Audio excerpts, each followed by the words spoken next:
বস, তুমি কি এডব্লিউএম চালাতে পারো? এডব্লিউএম একটি এমন গান যেটাকে ফ্রি ফায়ার সবচেয়ে ডেঞ্জারাস গানগুলোর মধ্যে একটি মানা হয়। আর যে প্লেয়ার খুবই স্মুথলি এডব্লিউএম চালাতে পারে তার জন্য দুই একটা স্কোয়াড ওয়াইপ আউট করা কোনো ব্যাপারই না। বাট যদি কোনো নুব প্লেয়ার এই স্নাইপার চালাতে যায় তাহলে তার সাথে কিছুটা এমনটা ঘটে। যদি তুমি এডব্লিউএম চালাতে পারো না তাহলে আজকে আমার দেওয়া এই টিপস এন্ড ট্রিক্স গুলি ফলো করে তুমি খুব ইজিলি এডব্লিউএম চালাতে পারবে। তো এই হলো ওই 4টি মিস্ট্রিয়াস টিপস এন্ড ট্রিক্স, যে টিপস এন্ড ট্রিক্স গুলি ফলো করলে তুমি কিছুটা এমন ভাবে এডব্লিউএম চালাতে পারবে। এন্ড এই 4টি টিপস এন্ড ট্রিক্স এর মধ্যে নাম্বার 3 এন্ড 4 যে টিপস গুলি রয়েছে তা সবচেয়ে বেশি ইম্পর্টেন্ট। আদারওয়াইজ তোমার যদি এই 3 এন্ড 4 টিপস এন্ড ট্রিক্স এর ব্যাপারে জানা না থাকে তাহলে তুমি কখনোই এমন স্টাইলে এডব্লিউএম চালাতে পারবে না। ওকে, এই 4টি টিপস এন্ড ট্রিক্স এর মধ্যে number 1 important sniper settings. Sniper চালানোর সময় কিছু সেটিংস এর অন থাকা অনেকটাই জরুরি, যা তোমরা কখনোই অন রাখো না। তোমরা এখানে দেখতেই পাচ্ছো যে আমি স্নাইপার ইউজ করছি, আর যখনই আমি আমার ফায়ার বাটনে ক্লিক করি তখন দেখবা উইদাউট এনি স্কোপ ফায়ার হচ্ছে। আমি করেছি একটি সিক্রেট সেটিং অন, এন্ড এখন দেখো আমি আমার ফায়ার বাটনে ক্লিক করাতে আগে আমার স্কোপ অন হচ্ছে,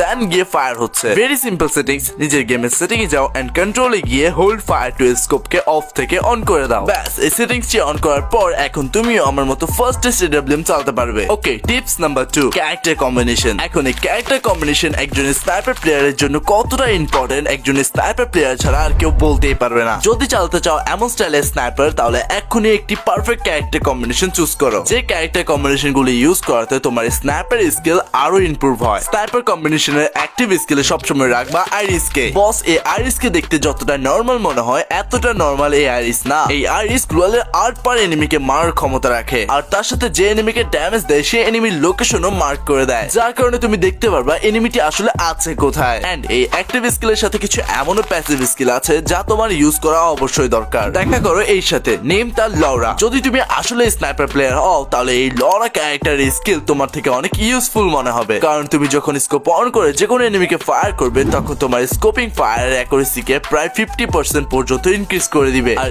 এর ফলে তুমি লং এ থাকা যে কোনো এনিমিকে দূর থেকে ফায়ার করলে সেটা একদম তাদের বডিতে গিয়ে লাগবে। এখন আমি যে আরেকটি প্যাসিভ স্কিলের ব্যাপারে বলবো সেটিও কিন্তু স্নাইপার প্লেয়ারদের অনেকটাই দরকার, এন্ড সেই ক্যারেক্টারটির নাম হচ্ছে নিকিতা। এটির স্কিল হচ্ছে তোমার যে কোনো গানের রিলোড স্পিডকে খুবই বেশি পরিমাণে ইনক্রিজ করে দেওয়া। আমরা সবাই জানি আমাদের স্নাইপার গুলি রিলোড হইতে অনেকটাই টাইম লাগে, তাই আমাদের এই নিকিতা প্যাসিভ স্কিলটি ইউজ করা দরকার, যার কারণে আমাদের স্নাইপার গুলি খুবই ফাস্ট রিলোড হবে। আর এরই সুযোগ নিয়ে আমরা সামনে এনিমিগুলোকে খুবই ফাস্টলি নক করতে পারবো। এমন আরো একটি ক্যারেক্টার রয়েছে যা তোমার স্নাইপার জার্নিকে আরো স্মুথ করে দিবে, এন্ড সেই ক্যারেক্টারটির নাম হচ্ছে রাফেল। রাফেলের ব্যাপারে সবাই জানে যে এই রাফেল ক্যারেক্টারটি আমরা যখন স্নাইপার চালাই তখন আমাদের স্নাইপারকে একদম সাইলেন্ট করে দেয়, যার কারণে এনিমি বুঝতে পারে না যে কোন জায়গা থেকে স্নাইপার দিয়ে ফায়ার করা হচ্ছে। বাট তাছাড়া এই রাফেলের আরো একটি স্কিল রয়েছে, তুমি যখন এই স্নাইপার দিয়ে কোন এনিমিকে নক করবে তখনই সে নক করা এনিমি খুবই ফাস্টলি ফিনিশ হয়ে যাবে। 2025 এসে বেস্ট স্নাইপার কম্বিনেশন গুলি হচ্ছে এই ক্যারেক্টার গুলি, যা তোমাদের আমি দেখিয়ে দিয়েছি। বাট এখন এমন দুটি টিপস এন্ড ট্রিক্স রয়েছে যার ব্যাপারে তোমরা না জানলে কখনোই একটি বেস্ট স্নাইপার প্লেয়ার হতে পারবে না। যদি একটি বেস্ট স্নাইপার প্লেয়ার হতে চাও তাহলে এই দুটি টিপস এর ব্যাপারে